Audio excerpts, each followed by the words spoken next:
New drug on the block, SLU PP. Find out what it's all about.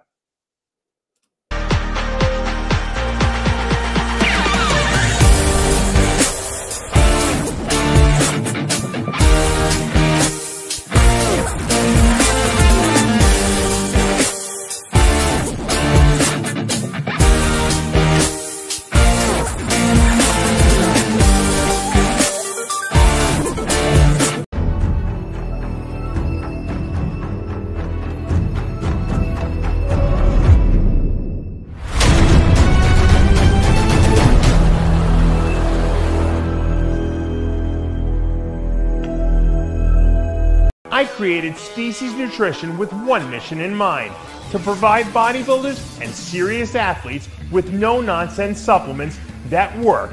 I put my name and reputation on every bottle of Species Nutrition products. If you want to be your absolute best, join the evolution.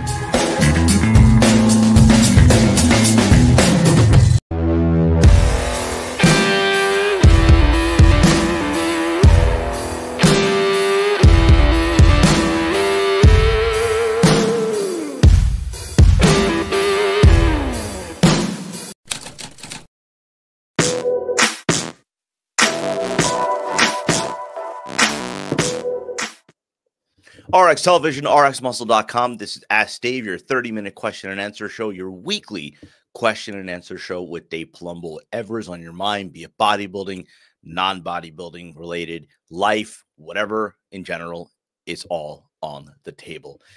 Our first two questions on the show, as always, from the Dave Palumbo Experience app. First question may be tilted for our older audience. How can I keep my prostate healthy, or PSA, in normal range? I think that a lot of people don't realize it's a lot of what goes on with prostate is somewhat genetic, but a lot of times it's triggered by just a high predisposition genetically to convert more testosterone to DHT. I sell a DNA testing kit on DavePalumbo.com called DNA Power. And they test a million different genes and variables, but one of the variables is how well you handle testosterone and convert it to DHT, and how well you handle testosterone and convert it to estrogen. And I'm not a very big high estrogen converter, but I'm a really big high DHT converter. I've talked about this before. So I probably have a predisposition for prostate issues. Now, 20 years ago, in 2000, I started taking finasteride for hair loss. So that's an DHT blocking agent. So it stops the conversion of testosterone to DHT to a certain degree. It doesn't get rid of all of it, but it would put me into the normal range. And I've been taking that for years. Now, my father had prostate issues and had to eventually have his prostate taken out because it got too enlarged. As you get older, your prostate gets a little bigger no matter what you do, but I haven't had any, knock on wood, any major issues with prostate. And I have to believe it has something to do with keeping my DHT levels in check. Also, high estrogen can also sensitize the prostate to be more vulnerable to DHT as well. So you want to kind of control estrogen and DHT, and that's why it's important to get blood work to really see what your numbers are. We make a product at Species Nutrition called Testicles. A lot of guys take that because it also has a very high potency extract of salt palmetto in there that blunts the conversion of testosterone into a DHT, and it binds extra estrogen and pulls it out of the body. So it's very healthy for your prostate. It will raise your natural testosterone levels, but it protects the prostate. And so I tell people who are worried or have a family history, you take the Testicles 3 pills twice a day. As a matter of fact, we just gave away a free bottle for the New Year's Eve sale. But and that's probably the best thing you can do for prostate is control DHT, control estrogen levels. Yeah, there's a lot of fortifying nutrients for prostate, but really the prostate grows in response to very high DHT and too much estrogen sensitizing that prostate. And I think if you can control those issues, you're not gonna have any problems. Second question, again, these first two questions from the Dave Palumbo Experience app. Dave teased this at the beginning. Your thoughts on SLU PP 332? By the way, I don't know if they actually abbreviate it SLU 332. I do. It's SLU. What is it, like PP something or another? I don't remember, but I just call it SLU 332. And it's like another one of these exercise in a bottle, like drugs. it binds to estrogen-related receptors, which are not estrogen receptors in the conventional sense that you think of in your breast tissue and stuff like that. But and it doesn't have estrogen effects, but it binds to these receptors and activates them. And supposedly somehow through a cascade of events, and I've read it, it's a little complicated. It's probably beyond the scope of me explaining here. Stimulates the body to think it's basically an exercise. Now, all these studies on SLU PP 332 have been done with mice, and there's not a lot of them. There's only a couple of them. So I wouldn't get your panties in a wad, and I wouldn't get too excited about this because mice to human, studies don't usually pan out, because mice have a lot less genetic variables than we do. And just because it works a certain way in mice and they do it, for 2 weeks, there's no way to really translate that to, if I take this drug, I'm going to lose body fat without having to go to the gym and exercise.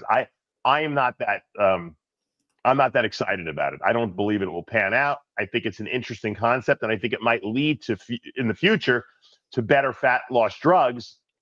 But right now, I don't believe that this drug, SLU PP 332, is really going to revolutionize, the way bodybuilders and physique athletes diet for competitions. And to be honest with you, even if I had access to it, I don't know if I would recommend taking it because there's just not enough studies on it. We don't know what the side effects of it are.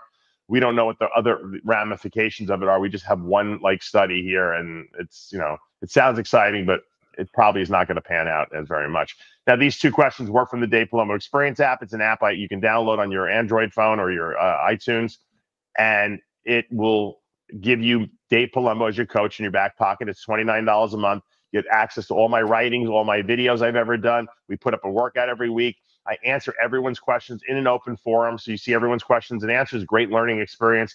I do a Q&A video every week just for the app members, so it's extra. It's like an extra Ask Dave episode you get to see every week. It's a great learning experience, and I have all my protocols in there: off-season, pre-contest, diets, and drug protocols. It's a very, very good reference, and I got to tell you that you guys have been really supporting that app for the last 3 or 4 years, and we are constantly getting new members, and that really encourages me to keep doing it. Thank you so much.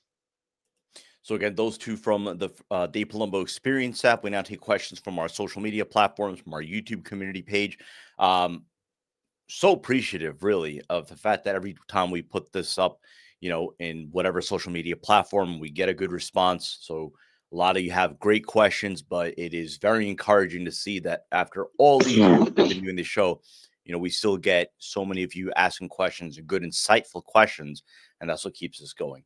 Ivan Banyanats, thoughts on supplementing with T4 in the off season when on a heavy cycle, GH, and lots of food?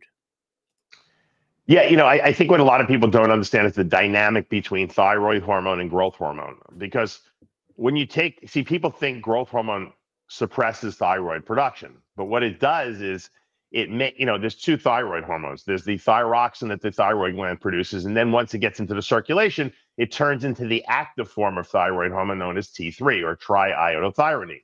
So it's the T3 that's doing something. The T4 is irrelevant. When you take GH, it makes more T4 convert to T3, which is probably what's helps with the fat burning process. So now you have a higher amount of T3, lower T4, but the T4 doesn't matter, right? Because T4 is inactive. You want the active form of thyroid to be high. So you have an elevated T3, lower T4. So people think they got to take more T4 to make up for the lower T4, but T4 doesn't do anything.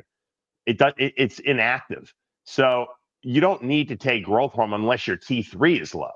And most people don't have low T3 when they take GH because GH raises T3 because it converts more T4 to T3. So people get confused with this whole thing because a lot of doctors don't test for free T3. You go for blood work, you get TSH, you get T4, and then you see the T4 is low. But really, you'll probably also see that the TSH, thyroid stimulating hormone, is low too because your T3 is actually high. So if T3 is high, the body says, well, we don't need any more thyroid because we already have too much, and it lowers TSH output.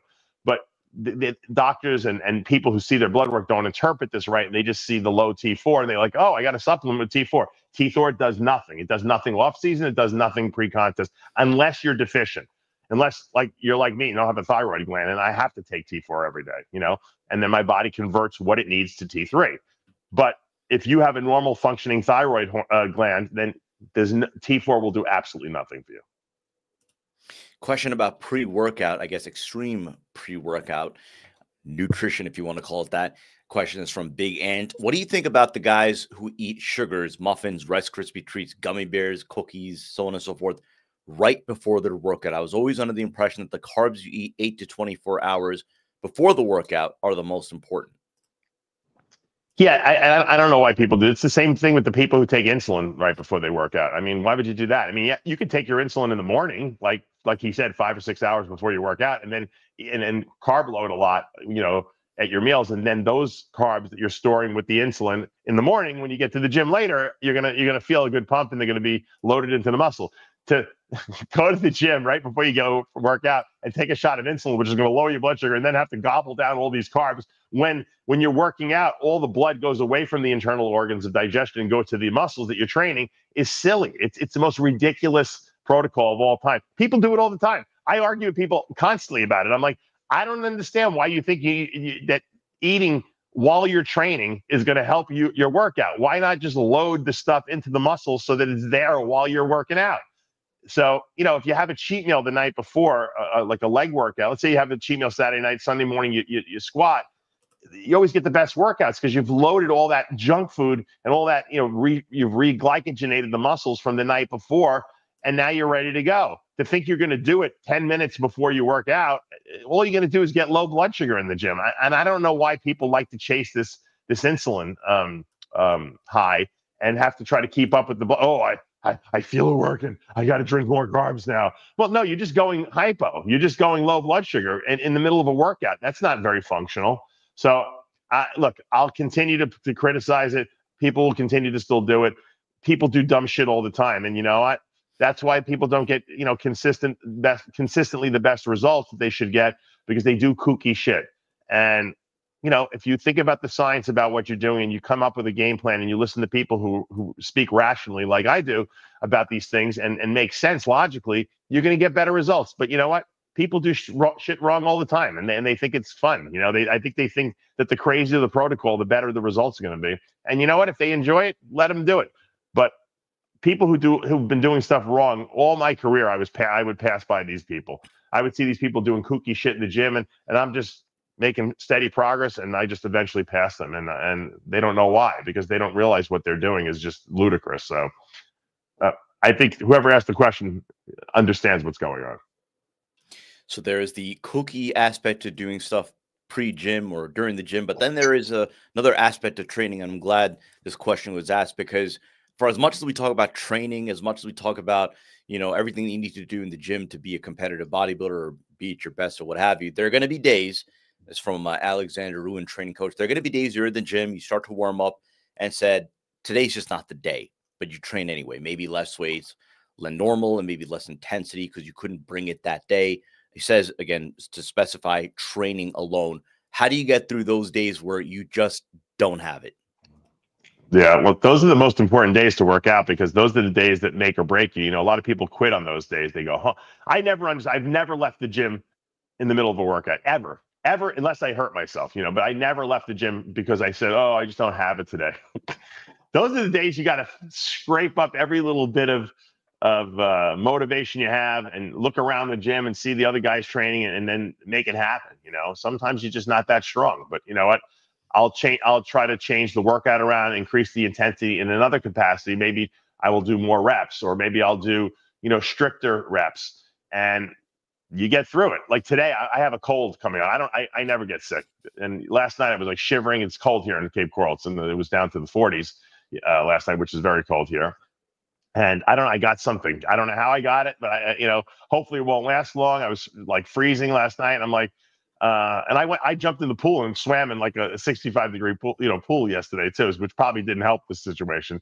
Now this morning I feel a little more nasally. I don't feel quite as bad as I did last night, but the question is, do I go to the gym today? And probably, if I feel like I have a fever, I'm not going to go to the gym. If it's just like a cold, I'll go to the gym, and I'll find a way to motivate myself to train, and maybe I won't go as heavy, but I'll get that workout in. And when I get home, I'm going to feel like, I'm going to feel better, because I know that I was able to train even though I didn't feel my best. Because you're not going to always feel your best every day. That's just the way it is. It's the workouts that you feel the shittiest that you make the most progress mentally through, because it makes you tougher. And that's what it's all about. A lot of guys just don't have that mental toughness. And sometimes you need to prove to yourself that you can do it even when you feel like crap. Question about your own daily rituals. Now, again, you talk about, and you've been very consistent about this in recent episodes, about swimming at night. And obviously there is your training regimen as well. But Akshay Pandey wants to know, it's been says a long time since you shared your daily rituals. What is, in terms of everything, your health, your activity, everything that you're doing on a daily basis now to stay tip-top shape? Yeah, that might be a whole TV show's worth of all my neurotic little things that I do every day. You know, I take my supplements in the morning. I take my glutathione injections. I do, what else do I do in the morning? I'll do some BPC 157 if I'm feeling a little injured or something's hurting me and sore. I'll rotate NAD plus injections. You know, I was watching. Have you seen that new show, Sid Landman, on Paramount? With No, Billy no, Bob haven't Thornton? recommended. It's great. Yeah, Billy Bob Thornton's awesome. In the first episode, like, they show Billy Bob Thornton waking up, and he's like, you know, he smokes and he drinks and he's like healthy, and he loads up a syringe with testosterone, and then he loads up a syringe with NAD plus, you know, and he takes 2 shots. And he's all right, ready to go, you know, which I thought was pretty funny because he's so unhealthy, but he's taking testosterone, But he's and taking NAD that to make plus. sure he gets his essentials. Yeah.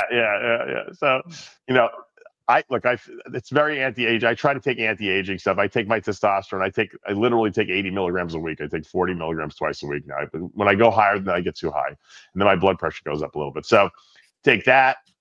I have a whole slew of all my species nutrition vitamins I take with breakfast, and I take it with my dinner. I work out about 5 days a week with weights. About 3 to 4 of those days, I'll do a little, you know, I'll pedal a bike for 20, 25 minutes at the gym.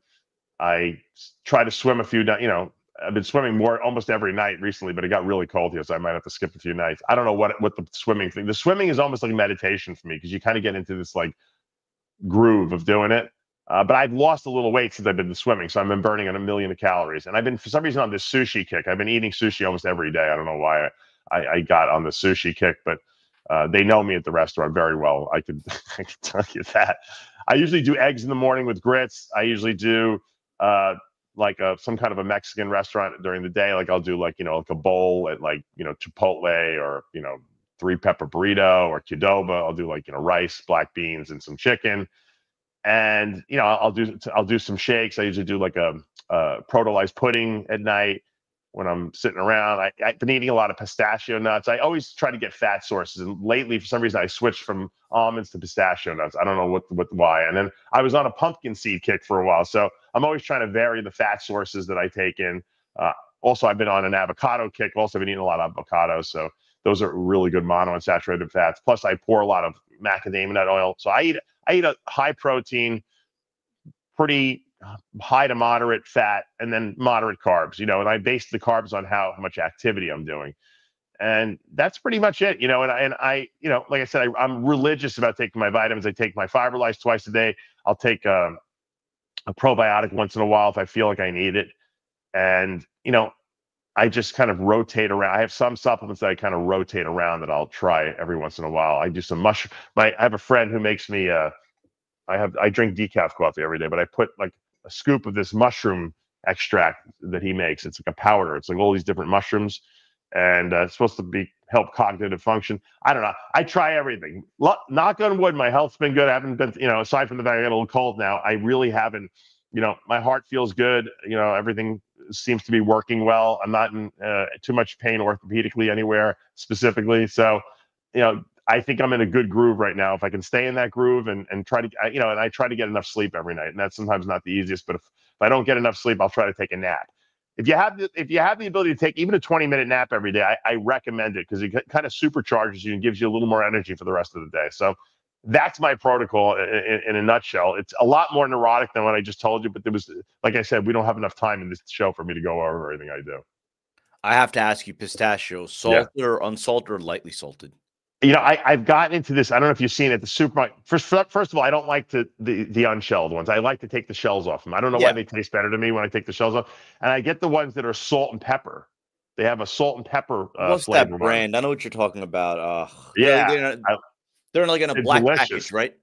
Yep, yep, they're delicious. Yeah. And if you go Okay. to Sam's Club, they have a really big bag of them there, and I'll literally take handfuls and just sit in front of the TV or in the computer when I'm working, and I'll just eat those things. And I like taking the shells off them. I don't know. I have the ones without the shells, but it's not as exciting to me if I have to. I got to take the shell off of it. I feel like I'm accomplishing more when I do that. It's something weird where, like, and I don't know, maybe this is in my head, but like when you're talking about shelled or unshelled, there's something like, okay, there's a reason that they were shelled. There's like a natural barrier that protect them from something. I don't know if this is one of those things where it's just like, yeah, I hear what you're saying though, but I've been on a big pistachio kick as well, but more with the salted ones, the regular salted ones. And My I don't problem is understand I can't figure out how they take the shells off of it. So I'm assuming that they probably use some kind of a technique that's probably not good for our health. So There you go. Exactly. So let's move on now to a question that, and again, it was a stunning reveal, really, when you revealed, your cancer diagnosis. I want to say like 2.5 years ago. And obviously a lot of people had questions. And I think what probably sent a lot of shockwaves through individuals was, wait a second, Dave Palumbo is literally what you just explained. From morning to night, you have your whole health routine, your diet routine, your supplementation, your vitamins, everything, all the boxes are checked, yet it still happened, right? So the question is, did you have a WTF moment when you heard you had cancer and think, well, I eat right, exercise, I take a ton of the best vitamins, everything right, and I still got cancer? I would have been pissed off. What was your reaction to that, and what would your advice be to someone who might be thinking the same thing, that it could still happen to me? Right. Good question. Because I always said I will not let cancer into my life. I said that because everyone on my mom's side died of cancer. So I said they will not come. And probably that was an unconscious or subconscious fear of mine.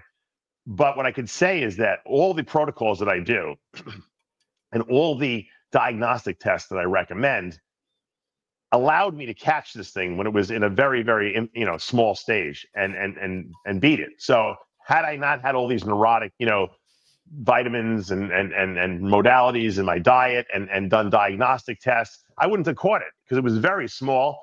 It was something like they dismissed it when it came up. I'm the one who told them I want to follow up with an ultrasound.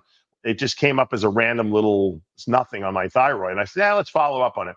So in essence, I kind of saved myself by finding it early on and was able to deal with it and get rid of it. And I think that, look, we all have a fear of death, whether we admit it or not. I mean, that's just, it's impossible not to have a fear of death. Okay. That you're like, and I always say, look, you can't control what's going to happen in life, but you could, reduce the odds of you causing any problems. So I said, if I die of like cancer, if I die of something else, it's not going to be my fault, at least, because I'm going to do everything I can right, the best that I can. And if something happens, it happens. That's just the way it goes. But hopefully, by me doing things the right way, I'll catch things before they get into that stage where you can't fix them.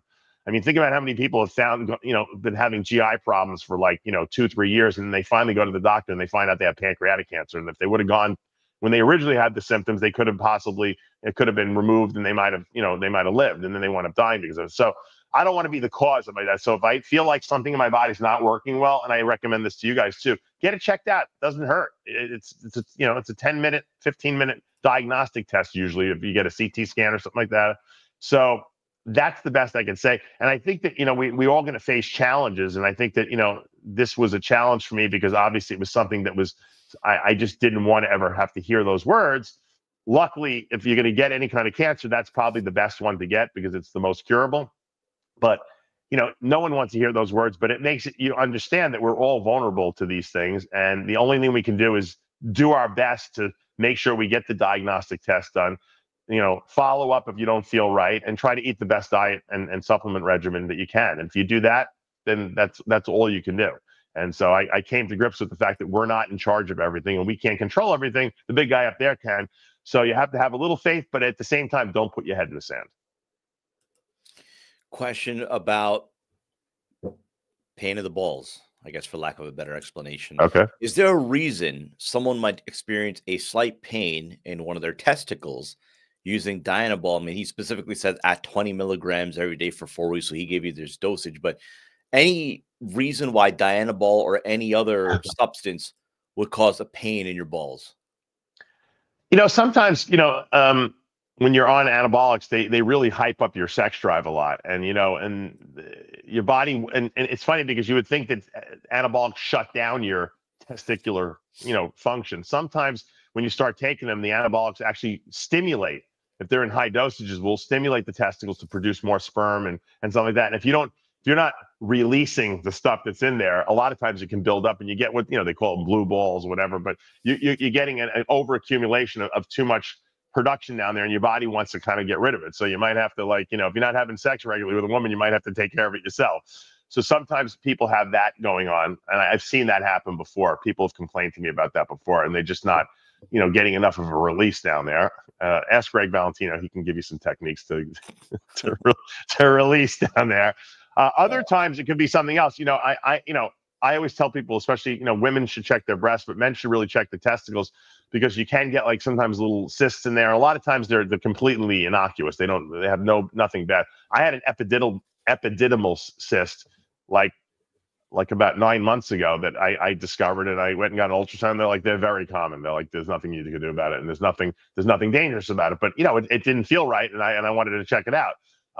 So you never know if something's blocking a duct. Sometimes even if it's a benign cyst, it could be causing some problems down there. But usually when you take an anabolic like Dianabol and it causes that, it's usually overstimulating your testicles.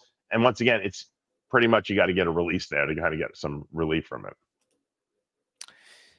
Question about Tren usage and staying hydrated. I remember we had a question about Tren sweats last week, and you said, well, just stick a fan 3 feet free phase. Well, this is about staying hydrated overnight and rehydrating in the morning. The best way to do so while running Tren. I mean, I know probably most bodybuilders go through this. I dehydrate overnight. So in other words, no matter how much I drink over the course of a day, it seems like I go to the bathroom every 2-3 hours at night, and I'm peeing a tremendous amount. When I wake up in the morning, I'm very dehydrated. And I think for most bodybuilders who eat multiple times a day, that seems to be how your body detoxifies itself. So when I get up first thing in the morning, and usually I'll take my my thyroid medication, you're supposed to take it on an empty stomach, I'll literally drink 8 to 10 ounces of water. So I'll with the pills, and so because I know that I'm over dehydrated, so I drink down 8-10 ounces. I just gulp it down like I'm gulping a shake down, and then usually that kicks in the fiber lice from the night before, and then I have to go to the bathroom. So and then I go into the bathroom, and that's how I start my regimen. So it's a good idea if you tend to wake up very dehydrated to gulp down a good amount of water when you first wake up to get some hydration going before you even start eating.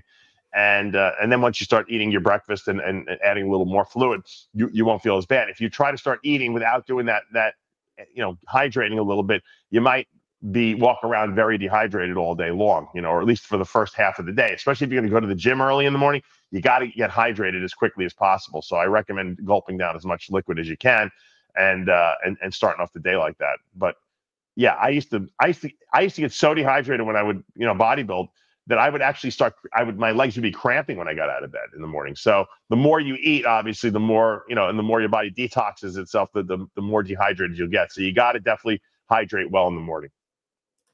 Question about test estrogen balance. How do you find the quote last question perfect test estrogen balance? I've experimented with dose and AI. It seems I have a good sex drive with estrogen elevated, but I'm also somewhat of a mess mentally. When I bring estrogen down, I'm calmer, but I feel I have no emotions at all and less libido. How can you find the best balance? Side note, the in range for healthy estrogen has me feeling like garbage. It feels better, slightly elevated. Well, he answered his own question, essentially. You have to know what works well for you. So for you, if you're a little high estrogen, a little bit higher than normal, makes you feel the best, then that's where you should keep your estrogen. Now you have to tweak the estrogen with the aromatase inhibitor you're going to use. So if taking a half an Arimidex twice a week gets you into that range where you're still a little high in the estrogen but you feel good, then that's what you do. Just because I tell you to take a half an Arimidex every other day or every day, if that's too much for you and you don't feel good on it, even though your estrogen might be in range, and then for you that's not good, then you should take less. So I think everyone has to figure out what range that they feel the best in and experiment with the aromatase inhibitor. The good thing is you can keep your testosterone level consistent and just play with the aromatase enzyme, with the aromatase inhibitor levels until you hit that perfect peak, where you find, all right, this is the sweet spot. I'm going to stick with this. That's going to do for this episode of Ask Dave. Reminder right now on the channel, all new episode of After Hours, all new episode of the Heavy Muscle Radio Show. If you haven't already done so, subscribe below, hit the notification bell. If you like what you're watching, hit the like button, comment below. And as always, we appreciate all of your support. For Dave Palumbo, I'm Sadiq Faruqi. We'll see you next time.